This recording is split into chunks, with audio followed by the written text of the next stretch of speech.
当焦干在梁王的资助下极力学习，学成之后，他当的第一个官是郡使。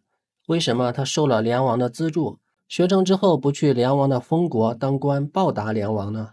这里要说明的是，在西汉诸侯王的封国内，官阶均比中央王朝的州郡要低一级。其次，中央政府是不允许封国养士、私郡门生，特别是梁国从汉景帝开始就曾经有僭越的黑八，梁国一直是朝廷重点监防的对象。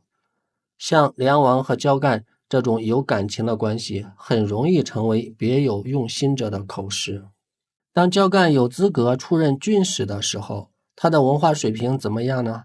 卫律中有学童17以上，始封奏书9000字，乃得为使，又以8体示之。郡以太史并刻，罪者以为尚书使，数或不正，则举核之。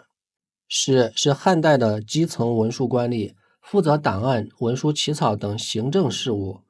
通过文字考核是担任使这个职务的基本门槛。这个门槛有多高呢？从年龄上需要年满17岁，从文字考核上要求能够背诵奏书，也就是大篆体的字9000个。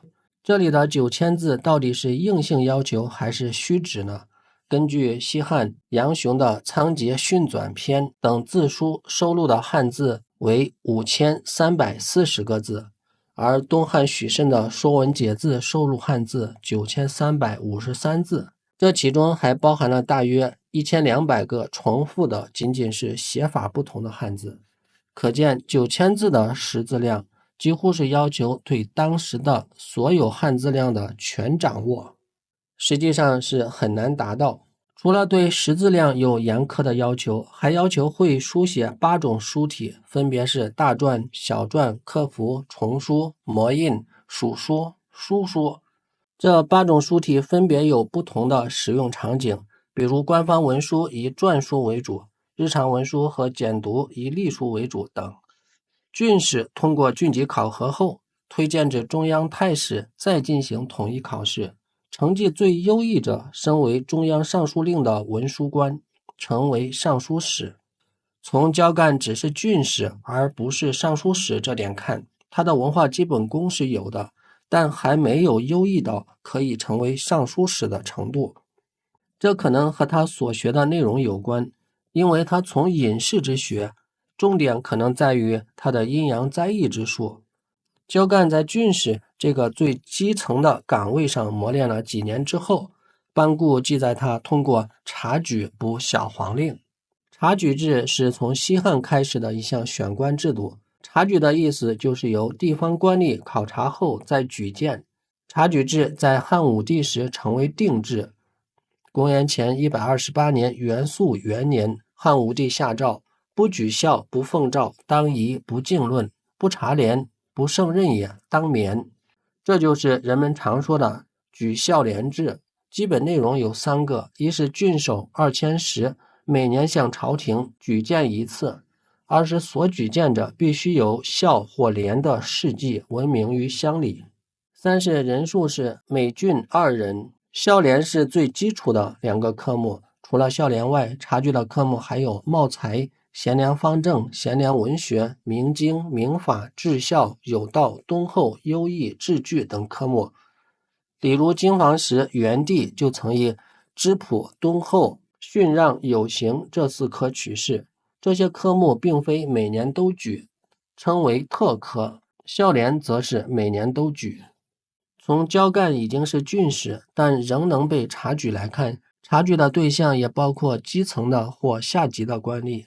太平御览引陈留风俗传说，昭帝时蒙人交贡为小黄令，结合其内容可知，此处交贡即焦干。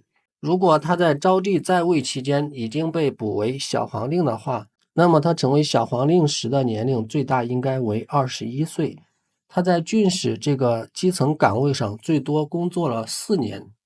当公元前45年，经房以33岁的年龄入朝为郎官时，焦干已经在小黄县县令的位置上干了29年。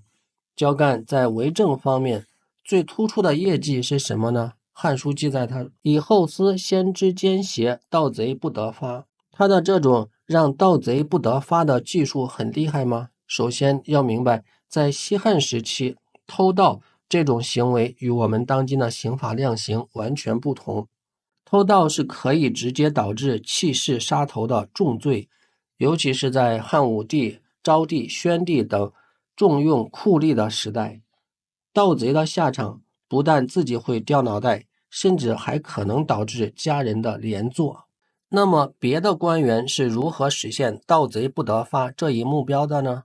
比如王文书为河间太守，对治下的郡中豪华严加惩治，相连坐1000余家，大者治卒，小者乃死，家尽没入长葬。议纵为长安令，执法刑治不避贵戚，又如尹齐，斩伐不避贵戚。这些酷吏通过镇压豪华，动辄族灭千家，手段不可谓不残酷。豪华地主阶级和贵戚等有权有势的人尚且被酷吏们这样残杀，更何况那些身份地位更低下的普通百姓呢？因此，通过残酷的刑罚手段，也能实现郡中不拾遗、奸邪不敢发、盗贼不得发的效果。汉朝的这种以酷吏施严刑之法的治国之策，其实就是汉宣帝口中的霸王道杂之。酷吏代表的是其中的霸道，王夫之对这种霸道很不以为然，他认为酷吏是治道之度，是害虫。王夫之说，苏威以武教都民而民怨，黄霸以兴化调奏郡国，上计而民颂之。盖霸以赏诱利，而威以伐都民，故恩怨殊焉，而其为治道之度一也。耕者让畔，行者让路，道不拾遗。传记有言之以张大圣人之化者矣，而诗书所在，孔门所述，未尝及焉。故称圣治之民曰士阙女童，言乎其朴诚而不轨于文也。故曰礼不下庶人，而行不上大夫。礼之不可忘庶人，由大夫之不待行也。圣人之训，秉入日兴矣。孔子墨，大义乖，威严绝。诸子之言，激昂好为以甚。犹待佛老之徒，赤功德与无边，而天地日月，且谓之意义也。夫圣人之化，其期之天下哉？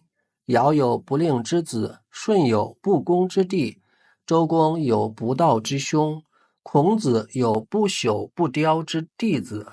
曹也无知，而从容中道于道路，有失礼哉？以法治之，以刑疏之，以利诱之，民且图事以自勉，是相率委为，君子之所恶也。汉之儒者，辞淫而异轨，流疾于在位，喜之以为政，霸之邪也，有自来矣。君子之道，如天地之生物，各消其志而使安其分，斯以为尽人物之性而已矣。